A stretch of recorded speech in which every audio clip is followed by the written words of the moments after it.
मेरे साथ बोलिए, भारत माता की। भाई 75 साल हो गए, ऐसी आवाज नहीं चलेगी। सारे लोग यहां से पूरे देश में आवाज जानी चाहिए। आज हैदराबाद मुक्ति दिन है। मेरे साथ दोनों हाथ उठाइए। मुक्ति के संघर्ष को श्रद्धांजलि के लिए प्रचंड आवाज से बोलिए, भारत माता की, भारत माता की। मंच पर उपस्थित मेरे मित्र और साथी मंत्री, तेलंगाना भारतीय जनता पार्टी के अध्यक्ष श्रीमान जी किशन रेड्डी जी, भारत सरकार के गृह सचिव श्री अजय कुमार भल्ला जी, संस्कृति मंत्रालय के भारत सरकार के सचिव श्री गोविंद मोहन जी, निर्देशक आसूचना ब्यूरो श्री तपन डेका जी, सीआरपीएफ के डीजी डॉक्टर सुजोय लाल थाउजन जी, एसएसबी की डीजी श्रीमती रश्मि शुक्ला जी, आज जिन्होंने शिस्तबद्ध और शौर्य से प्रेरित परेड का प्रदर्शन किया है, सीआरपीएफ और सीआईएसएफ के मेरे प्यारे जवान भाइयों बहनों, उपस्थित सभी पैरामिलिट्री फोर्सेस के परिवारजनों और तेलंगाना के प्यारे भाइयों बहनों, आप सभी को तेलंगाना मुक्ति दिन की मैं बहुत बहुत शुभकामनाएं देना चाहता हूं और बहुत बहुत बधाई देना चाहता हूं। सबसे पहले मैं यहां हैदराबाद मुक्ति संघर्ष में लाखों लाखों जनता ने जो हिस्सा लिया, वो वीर नागरिकों को प्रणाम करना चाहता हूं। इसके साथ साथ कई लोगों ने हैदराबाद को मुक्त कराने के लिए अपनी जानों का बलिदान दिया, अपना सर्वोच्च बलिदान दिया। वो जनता और वीर शहीद जवानों को भी मैं शीश झुकाकर श्रद्धांजलि देना चाहता हूं। और आज तेलंगाना, कल्याण, कर्नाटक और मराठावाड़ के ये विशाल क्षेत्र को भारतीय संघ में विलय करने के लिए जिनकी प्रमुख भूमिका रही, वो सरदार पटेल को भी मैं बहुत श्रद्धा के साथ नमन कर कर मेरी बात की शुरुआत करना चाहता हूं। मित्रों, आज तेलंगाना मुक्ति के 75 साल पूर्ण हो रहे हैं। मैं कोई झिझक के बगैर कहना चाहता हूं कि महापुरुष, लोह पुरुष सरदार पटेल न होते तो तेलंगाना को इतनी जल्दी मुक्ति नहीं मिलने वाली थी। वो सरदार पटेल ही थे जिन्होंने सारी चीजों को ठुकराकर सर्वप्रथम राष्ट्र सर्वप्रथम के सिद्धांत को चरितार्थ कर हैदराबाद पुलिस एक्शन की डिजाइन की और उसको खून का कतरा बहाए बगैर निजाम के रजाकारों की सेना को सरेंडर कराने का साहस दिखाया। सरदार पटेल और केएम मुंशी की ये युति ने, ये जोड़ी ने तेलंगाना क्षेत्र के, कर्नाटक के बीदर क्षेत्र के और मराठावाड़ा के ये विशाल क्षेत्र को हमारे महान देश के साथ जोड़ने का काम किया। इसके साथ साथ तेलंगाना मुक्ति के लिए स्वामी रामतीर्थ, एस चेन्ना रेड्डी, नरसिम्हा राव, साईक बंदगी, केवी नरसिम्हा राव, विद्याधर गुरु, पंडित केशव कोरटकर और इसके साथ साथ अनाबेरी प्रभाकर राव, वद्दम येल्ला रेड्डी, रवि नारायण रेड्डी, बरुगुला रामकृष्ण राव, कलोजी नारायण राव, दिगंबर राव, वामनराव नाइक और श्री वाघमरे को भी मैं मन से श्रद्धांजलि देना चाहता हूं। मित्रों, अभी अभी देश ने अपने आजादी का महोत्सव मनाया और आज तेलंगाना मुक्ति का दिन है। अंग्रेजों के गुलामी से मुक्ति के बाद, समग्र देश आजाद होने के बाद 399 दिन तक यहां पर क्रूर निजाम का शासन रहा और ये 399 दिन, 400 दिन समग्र तेलंगाना क्षेत्र की जनता के लिए नरक की यातनाओं से भी कठिन दिन थे। सरदार पटेल ने इस क्षेत्र की जनता की भावनाओं को सम्मान देते हुए 400वें दिन पर इस क्षेत्र को आजाद किया। कई संगठनों ने संघर्ष किया। आर्य समाज, हिंदू महासभा, उस्मानिया यूनिवर्सिटी में छेड़ा गया वंदे मातरम आंदोलन, बीदर क्षेत्र के किसानों द्वारा रचे गए लोक संघर्ष के गीत और आंदोलन, और युवाओं ने साथ में मिलकर तेलंगाना मुक्ति का जो आंदोलन किया था उसको अंतिम स्वरूप देने का काम हमारे श्रद्धेय लौह पुरुष सरदार पटेल ने किया। मित्रों, जैसा किशन जी ने बताया, 75 साल तक देश की किसी सरकार ने इस महान दिन को, इसकी ऐतिहासिक स्मृति को हमारी युवा पीढ़ी को याद कराने के लिए कार्यक्रम की रचना नहीं की। तुष्टीकरण की नीति के कारण हमेशा वो डरते रहे और तेलंगाना मुक्ति दिन मनाने की सिलसिला नहीं शुरू हुआ। मैं देश के प्रधानमंत्री नरेंद्र मोदी जी को बहुत बहुत साधुवाद और बधाई देना चाहता हूं कि 17 सितंबर को गत वर्ष जब 75 साल हुए, उन्होंने एक नई परंपरा शुरू की। 17 सितंबर को सांस्कृतिक मंत्रालय तेलंगाना विमोचन दिन मनाएगा और वो महान शहीदों को श्रद्धांजलि देकर हमारे नई पीढ़ी को ये संघर्ष की याद दिलाएगा।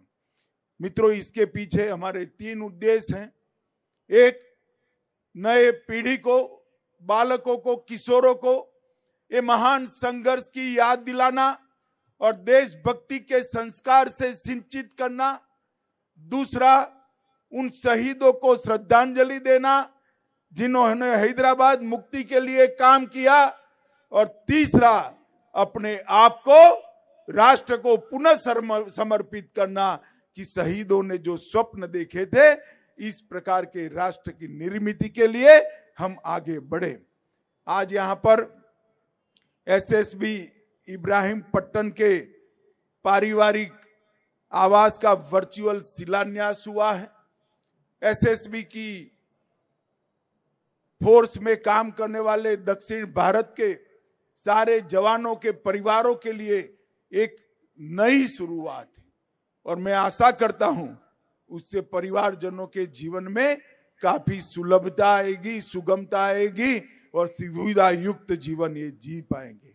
आज यहाँ पर प्रसिद्ध पत्रकार और शहीद सोहिबुल्ला खान और रामजी गोंड दोनों की स्मृति में डाक टिकट भी जारी किए गए हैं और आज यहाँ दिव्यांग भाइयों और बहनों को भी बैटरी से चालित ट्राइसिकलर का वितरण भी करने वाले हैं, क्योंकि आज हमारे प्रिय प्रधानमंत्री नरेंद्र मोदी जी का जन्मदिन है और उसको हम सेवा दिन के रूप में भी मनाते हैं। आज ही के दिन मोदी जी का जन्म हुआ और विगत 9 वर्षों में आजादी के लिए संघर्ष करने वाले हमारे आजादी के नेताओं ने जो स्वप्न देखे थे, वो भारत के निर्माण के लिए मोदी जी के नेतृत्व में देश बहुत आगे बढ़ चुका है। 11वें स्थान पर जो रही थी हमारी अर्थव्यवस्था 2014 में, वो आज 5वें स्थान पर आई। चंद्रयान पहुंचाने वाला भारत विश्व में 4था देश बना है और G20 के माध्यम से भारत की संस्कृति, भारत की कला, भारत के खान पान भारत की वेशभूषा, भाषाएं, ये सभी को विश्व के अंदर प्रसिद्ध करने का काम हमारे सम्माननीय प्रधानमंत्री ने किया है।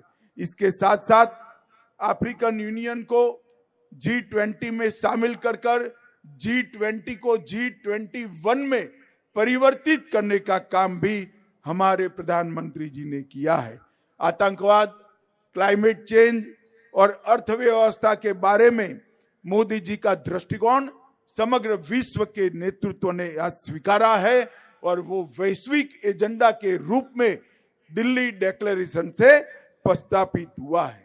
हमारे देश की कई धरोहर, चाहे उड़ीसा का कोणार्क मंदिर हो, चाहे नालंदा यूनिवर्सिटी हो, चाहे मधुबनी का पेंटिंग हो, इसको समग्र विश्व के सामने रखने का काम ये G20 समिट ने किया है।